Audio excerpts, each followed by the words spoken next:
This is a 2,500 square foot home featuring 3 bedrooms, 2 baths, and a 2-car garage. It has no carpet throughout, a renovated kitchen, and there's 2 features that I love about this home.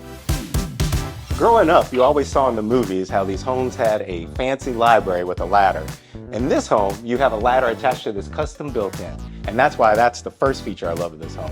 Feature 2 I love about this home is this expansive screened-in lanai with lush landscaping for your own private oasis. Across from your family room is this gorgeous kitchen. It has a large window for natural light, stainless steel appliances, quartz countertops, and plenty of storage in these cabinets. But if you need more, you also have this section in here.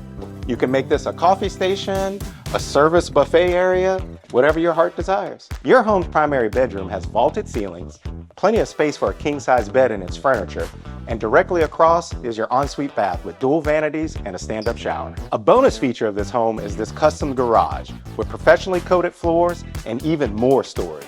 Palladium is an all-ages gated community with a cozy 144 total homes. Its amenities have tennis, pickleball, pool, spa, fitness center, billiards, a kitchen in the clubhouse, and social activities.